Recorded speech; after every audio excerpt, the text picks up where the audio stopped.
Alors, bonsoir à tous. Bienvenue au public à l'Assemblée régulière du Conseil en date du 10 août 2021. CJSR, cette réunion se fait en la présence de CJSR pour enregistrer l'Assemblée régulière afin que les résidents puissent être au courant du travail fait par le Conseil.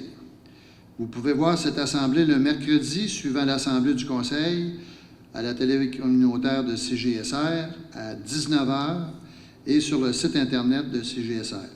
De plus, le site Internet de la municipalité, vous serez en mesure de voir tous les enregistrements des assemblées de conseil. Vaccination. Comme vous le savez probablement, le variant Delta a commencé à se répandre au Québec. Aujourd'hui, Santé publique annonce 234 nouveaux cas et heureusement aucun décès. Face à l'augmentation des cas depuis quelques jours, voire quelques semaines, le ministre Dubé a annoncé l'instauration d'un passeport vaccinal. Ce passeport sera en vigueur à partir du 1er septembre et permettra l'accès aux endroits de grand achalandage tels que les restaurants, gymnases et cinémas. Surveillez donc le site Internet Clic Santé pour être à l'affût des dernières mises à jour sur les informations de la santé publique. Dossiers en cours et projets futurs. Hôtel de Ville. Nous avons presque terminé les plans de notre futur hôtel de ville. Nous utiliserons les 2 étages pour des fins municipales. Sans modifier les murs, il y aura un réaménagement des bureaux et l'achat d'ameublement qui date, comme vous le savez probablement, des années 80. Hygiène du milieu.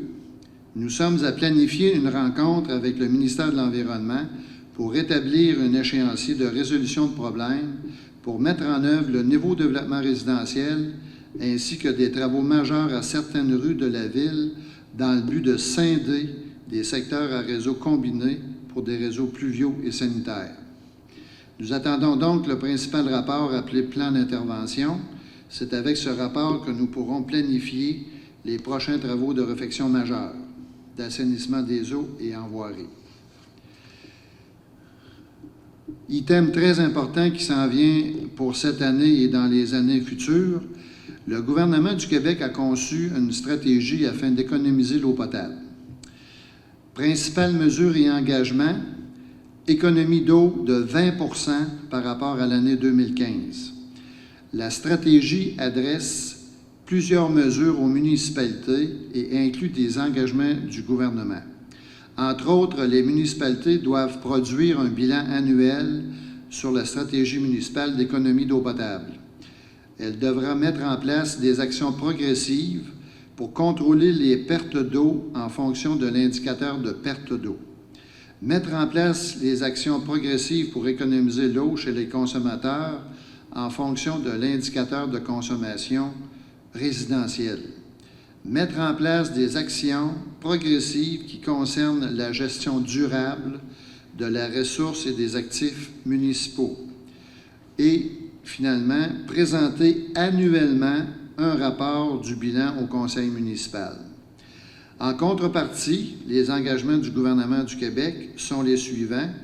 Rendre l'aide financière pour les projets d'infrastructure d'eau éco-conditionnels. Ça veut dire que si on ne remplit pas les tâches demandées et les engagements demandés par le gouvernement, on n'aura pas de subvention pour les travaux relatifs à l'eau potable. Alors, il faut donc vraiment se préoccuper de ces engagements-là. En fin de compte, les objectifs visent à assurer une gestion durable de la ressource et des actifs municipaux. Une telle approche est nécessaire pour garantir la pérennité des services d'eau aux citoyens et aux générations futures. En plus de ces objectifs globaux, des objectifs adaptés au profil de chaque municipalité sont fixés. Ces objectifs adaptés, présentés sous la forme d'un seuil à atteindre, sont désormais spécifiques selon les caractéristiques et les particularités des municipalités. Donc, pour l'année 2021, la Ville de Saint-Marc-Carrière devra installer des compteurs d'eau dans tous les commerces et industries de la Ville. Et si l'on se fie aux prochaines étapes pour 2022 et autres années, L'éventualité de la pose des compteurs d'eau dans les résidences de la Ville est dans le collimateur du gouvernement. Ce sont évidemment des objectifs à moyen terme que le gouvernement veut atteindre, mais aussi sujets à changement. Autre item, rencontre député provincial, M. Vincent Caron. Je rencontrerai notre député le 16 août pour l'informer des problèmes rencontrés à la route des sources et en environnement, plus spécifiquement pour les eaux pluviales. Nous attendons toujours après certains ministères pour aller de l'avant avec la réfection de la route des sources. Bonne nouvelle pour la population de Saint-Marc-Carrière et de l'ouest de Portneuf, de nouveaux services s'ajoutent. 2 nouveaux organismes se sont installés dans notre municipalité par la venue des bureaux du service Allo et de l'organisme Arc-en-Ciel.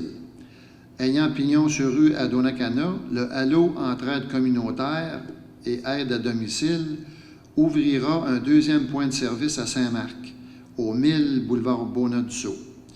Si l'échéancier est respecté, l'ouverture devrait se faire au début du mois d'octobre. Depuis 1985, le Allo offre des services en vue de briser l'isolation et de favoriser le maintien à domicile. Plusieurs services sont offerts dans 14 municipalités de la MRC de Portneuf. Transport vers le centre médical, popote roulante, atelier, visite d'amitié, aide à domicile, soins à la personne, répit à surveiller. Un autre point de service vient d'être ouvert pour l'organisme communautaire en santé mentale de Portneuf. Cet organisme, ayant pignon sur rue au 1334 boulevard Bonat-Dussault, donnera les services suivants. Regroupement des proches, donc échange en groupe ou en individuel, s'adressant à l'entourage d'une personne ayant besoin d'aide. L'accompagnement par un proche aidant, l'accompagnement aux gens touchés de près ou de loin par la problématique du suicide, services de réinsertion socio-professionnelle, l'accompagnement au logement et, en final, services de réadaptation psychosociale. Bienvenue à ces 2 organismes qui permettent d'augmenter les services communautaires et essentiels aux problèmes d'aujourd'hui. Aujourd'hui, c'est-à-dire pour aujourd'hui, ouverture du centre sportif Chantal Petitclerc. Le centre récréatif Chantal Petitclerc sera ouvert à tous le 23 août. Sauf indication contraire, toutes les activités normales sont prévues avec certaines restrictions internes selon les activités et aussi selon les exigences de Santé Québec. Pour une 2e année, il y aura un camp hâtif de patinage artistique et un camp de mise en forme du Zénith avec Joey Junot. À partir du 30 août, le hockey école reprendra. Natation et mise en forme. Les inscriptions aux loisirs pour les cours de natation et de mise en forme se feront du 7 au 10 septembre. Centre communautaire. La salle de spectacle Claudia Hébécher accueillera 3 spectacles d'humour en septembre. Philippe Laprise, Cathy Gauthier et Ben et Jarod. Dernier point, une 2e saison s'amorce pour Denis Perron avec les Capitales de Québec. Le 31 juillet s'amorçait la 2e saison de Notre chanteur. Il fait vibrer les spectateurs de son Haut-Canada d'une façon éloquente et admirable. Bonne saison, Denis, et félicitations. Un rappel important, le directeur général, greffier et trésorier, M. Marc-Édé Jonatas, qui, par défaut, sera aussi le président des prochaines élections municipales, aimerait constituer une banque de noms pour travailler aux prochaines élections 2021. Transmettez votre curriculum vitae à info@ville-saint-marc.com. Les candidatures des étudiantes et étudiants sont acceptées ayant 16 ans et plus. La rémunération dépend évidemment du poste que vous occuperez et elle est identique à celle des élections provinciales. Merci. Passons à l'Assemblée. Alors, vous avez tous reçu le projet de procès-verbal en date du 10 août. Adoption de l'ordre du jour. Il n'y a pas d'ajout à l'ordre du jour. Alors, qui propose l'ordre du jour? M. Sylvain propose. Est-ce que tout le monde est d'accord avec ça? Oui. Adoption du procès-verbal de la séance du 13 juillet 2021. Vous en avez tous reçu copie. Alors, est-ce que quelqu'un fait la proposition? Je propose. Madame Christina Perron propose. Est-ce que tout le monde est d'accord avec ça? D'accord. D'accord, merci. Mots et rapport du maire. Bien, écoutez, le rapport du maire ne sera très peu éloquent. Le 14 juillet, j'ai eu une assemblée pour le Centre médical des professionnels de l'Ouest de Portneuf. Et j'ai aussi, le 14 juillet, une séance de travail avec la MRC. Le 2 août, un caucus avec le conseil. Le 4 août, une séance de travail avec la MRC. Et nous aurons évidemment des nouvelles concernant le centre médical là, dans les prochaines semaines là, qui s'annoncent de bon augure. C'était le rapport du maire. Adoption des comptes du mois pour un montant de 382 290 et 3 sous. Ça inclut les salaires au montant de 93 524 et 71, les comptes à payer de 185 587 et 24 et journaux des déboursés de 103 178 et 8 sous. Qui propose? Je le propose. Monsieur Yves Torangeau propose. Est-ce que tout le monde est d'accord avec ça? Oui. Oui, merci. Il y a évidemment un dépôt du rapport financier non fermé pour la période se terminant le 31 juillet 2021. Alors, c'est une lecture de chevet, comme on dit, et si vous avez des questions, vous ne gênez surtout pas. Adoption du projet de règlement 207-06-2021, autorisant le directeur général, greffier trésorier et les directeurs de services à autoriser certaines dépenses pour et au nom de la Ville à Saint-Marc-Carrière. Alors, grosso modo, ce projet de règlement stipule que les directeurs auront le droit à une délégation de dépenses de 3 000 taxes en su et de 5 000 pour le directeur général, taxes en su, avec évidemment l'obligation d'utiliser les bons de commande signés par les directeurs et évidemment un rapport mensuel des dépenses qui ont été faites par ces directeurs. Alors, qui propose ce projet? Je propose. Madame Christina Perron propose. Est-ce que tout le monde est d'accord avec ça? D'accord. Oui, merci.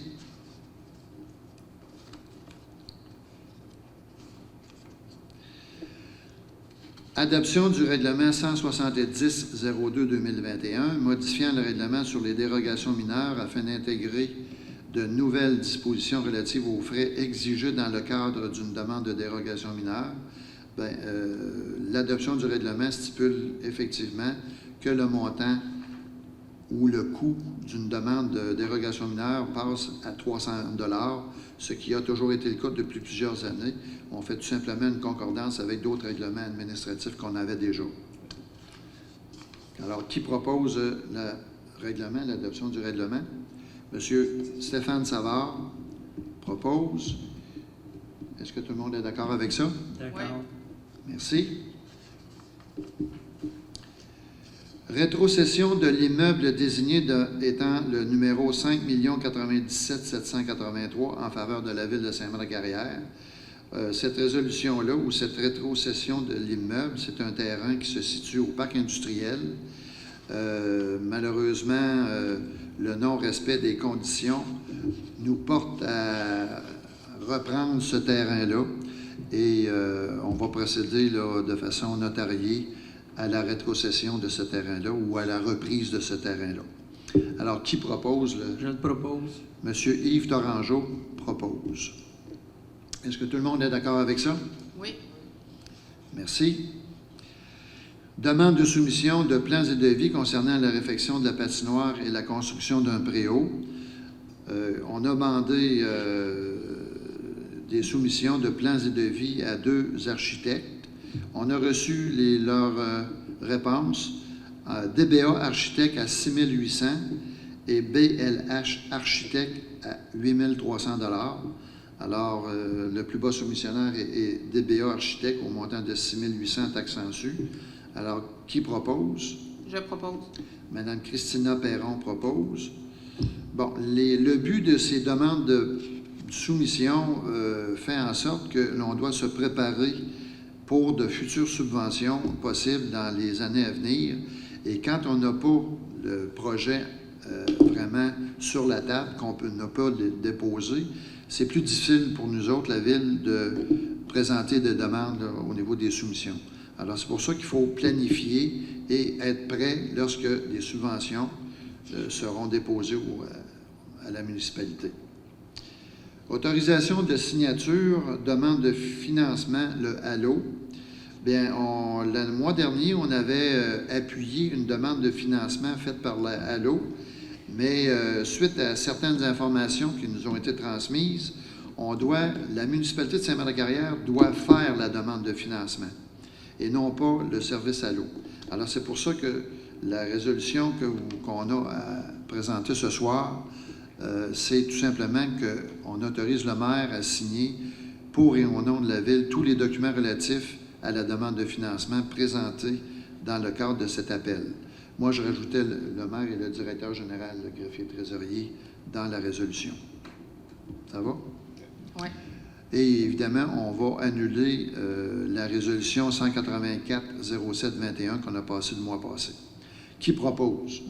Je le propose. M. Yves Tourangeau propose. Est-ce que tout le monde est d'accord avec ça? Oui. Merci. Approbation du règlement d'emprunt numéro 38-2021 de la Régie régionale de gestion des matières résiduelles de Portneuf concernant la construction d'un garage au lieu d'enfouissement technique de Neuville. Alors, étant donné que la Régie désire construire un garage, elle a fait un crédit de demande d'emprunt de 1 042 841 $ et ça prend évidemment l'approbation de toutes les municipalités participantes à la Régie. Alors, on en fait la proposition. Qui le propose? Je propose. Monsieur Sylvano a levé la main. Tout le monde est d'accord avec ça? Oui. D'accord. Merci. Alors, au moment où on se parle, moi, je me retire pour la prochaine résolution. Je cède la parole à notre directeur général.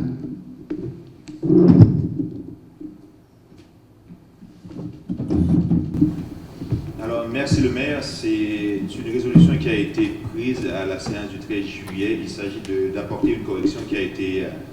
En fait, il y a un montant qui n'a pas été considéré dans la résolution pour le dossier de l'installation d'une clôture, en fait, une aire de cèdre sur une propriété. Donc, le montant de la facture, l'entreprise qui est soumissionnée, qui est acceptée à la dernière résolution, c'est encore la même résolution, c'est encore la même entreprise, c'est que le montant devient maintenant 5 420 $. Donc, il faut corriger ce montant. Il fallait corriger ce montant pour être correct en fonction du contrat qu'on donne à l'entreprise pour l'installation de la clôture. OK. Je reprends. Il s'agit d'une résolution qu'on avait prise lors de la séance du 13 juillet dernier pour considérer un montant, pour porter le montant du contrat qui va être octroyé à l'entreprise qui va installer la clôture, en fait la haie de cèdre, pour un montant de 5 420 $. Fait que la résolution va être correcte en fonction du mandat qui va être octroyé à la firme qui va installer la haie de cèdre. Donc ça fait le tour. Est-ce que tout le monde est d'accord avec cette résolution? Proposition. Je propose. OK. Merci.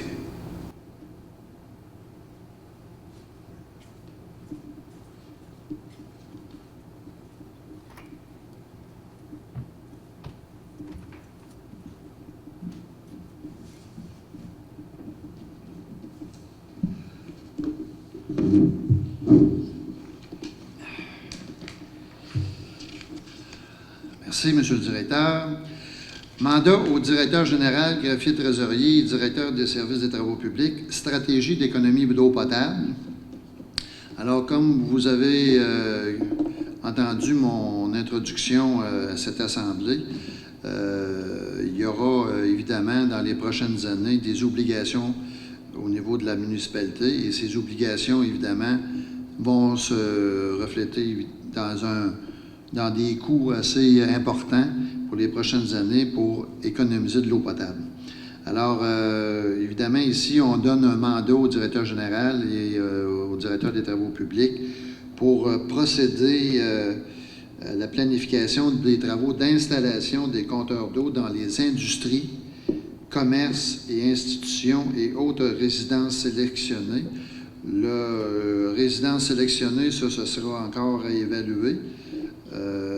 Mais là, principalement pour les industries, les commerces et institutions, c'est l'obligation qu'on a, que la municipalité a pour l'année 2021. Alors, ça représente les alentours d'une soixantaine de compteurs d'eau à installer. Exact. Et je rappelle toujours que c'est une obligation du gouvernement faite aux municipalités. Et pour nous, c'est cette obligation-là qu'on a à faire pour l'année 2021. Qui propose ce mandat? M. Stéphane Savard propose. Est-ce que tout le monde est d'accord avec ça? D'accord. Oui. Merci.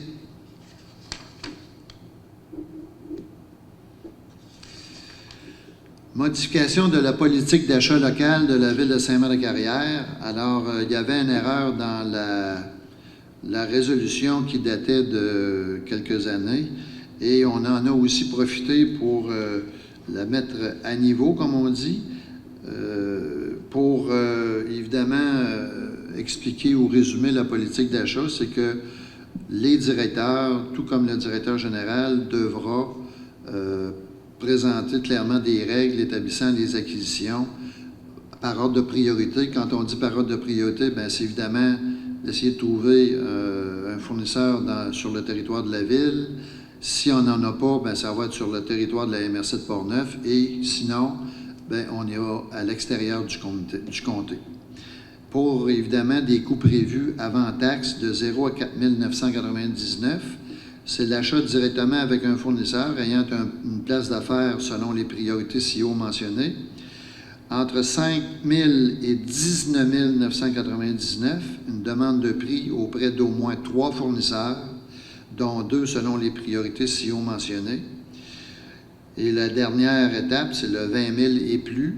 Processus de soumission avec cahier de charge auprès de 3 fournisseurs, dont 2 selon les priorités si haut mentionnées, et conforme au règlement sur la gestion contractuelle en vigueur. Évidemment, pour respecter ce tableau, s'il n'y a pas de fournisseur local, le nombre total de soumissions devra quand même être respecté si possible. Puis que copie soit remise à tous les directeurs de département. Alors, qui propose cette modification à la politique d'achat local? Je propose. Madame Christina Perron propose. Est-ce que tout le monde est d'accord avec ça? D'accord. Merci. Vous m'entendez bien, monsieur? Oui? OK. Facture, contrôle qualité des matériaux sur la nouvelle rue, la rue Lionel, développement résidentiel, groupe ABS. On avait un budget, je pense, de 7 000 concernant 7 338,90 et le paiement, donc, il devrait être final au montant de 3 894,10 taxes en su pour le contrôle qualitatif des matériaux de la nouvelle rue en développement résidentiel, groupe ABS. Qui le propose? Je le propose. Monsieur Yves Torangeau propose. Est-ce que tout le monde est d'accord avec ça? Oui. Merci. Facture projet chauffons nos villages, MRC de Portneuf. Cette facture correspond à la fameuse étude qu'on a faite ou qu'on a demandé pour voir les possibilités de biomasse versus le nouveau développement résidentiel. On doit malheureusement se poser de sérieuses questions quant à la venue de ce nouveau service dans le nouveau développement, évidemment concernant les coûts vraiment importants que ça peut impliquer pour le nouveau développement. Alors, on est sérieusement en réflexion à ce niveau-là. Alors, c'est une facture de 256 $. Qui le propose? Monsieur Stéphane Savard le propose. Est-ce que tout le monde est d'accord avec ça? D'accord. Merci. Facture, étude de capacité résidentielle de la station de traitement des eaux usées et inspection du réservoir d'eau potable, WSP Canada. Alors, il y a une facture à payer de 3 779,98 taxes en su pour l'inspection du réservoir d'eau et pour un montant de 2125 $ taxe en su pour l'étude de la capacité résidentielle de la station de traitement des eaux usées. Qui propose ces deux factures? M. Sylvain Naud propose. Est-ce que tout le monde est d'accord avec ça? D'accord. Merci. Facture remplacement d'une surface de tennis en gazon synthétique, groupe M2L Incorporé. Alors, les travaux sont faits depuis quelques mois.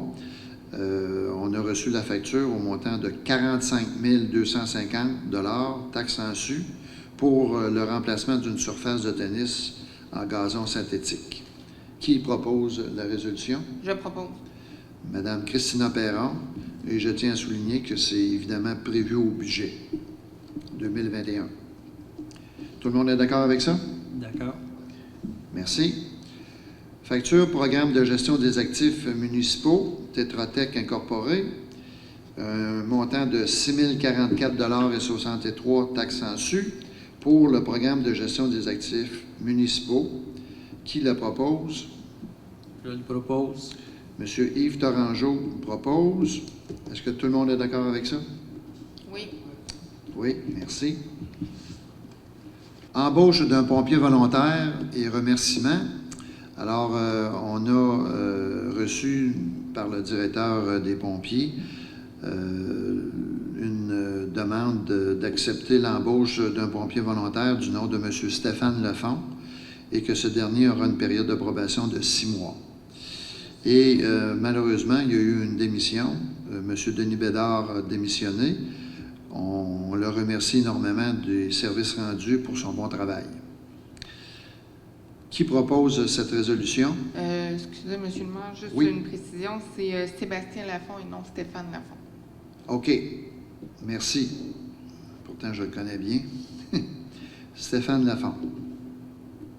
Non, en fait, c'est Sébastien. Sébastien. Ah, puis moi, j'ai dit Stéphane? Oui. Ah, excusez-moi, c'était bien marqué Sébastien. Mais je propose. C'est beau. Merci. Tout le monde est d'accord avec ça? D'accord. Merci. Service des loisirs, projet Pomtrac. Oui. Est-ce que vous avez une résolution, monsieur le directeur? Ou... Non, la résolution peut passer parce que le point qu'on a ajouté, puis sur acceptation des conseillers, en fait, du maire aussi, fait que c'est toujours dans le cas de préparer des dossiers pour être prêt pour des demandes de subvention. Fait que c'est le directeur de loisirs qui s'en occupe. Fait que c'est ça le maire. Donc, non, c'est un mandat qu'on doit donner au directeur des loisirs? Oui, pour déposer. OK. Qui le propose? Je le propose. Monsieur Yves Torangeau propose. Donc, on donne un mandat au directeur des loisirs pour préparer le projet pour une demande de subvention dans le cadre du programme de soutien aux infrastructures sportives et récréatives de petite envergure au ministère de l'Éducation et de l'Enseignement supérieur. Alors, on a passé tous les items de l'ordre du jour. On n'a pas reçu non plus de questions, puis on n'a pas non plus le public dans la salle. Alors, qui propose la levée de l'Assemblée? M. Sylvain Naud propose la levée. L'Assemblée. Tout le monde est d'accord avec ça? D'accord. Merci beaucoup. Bonne fin de soirée.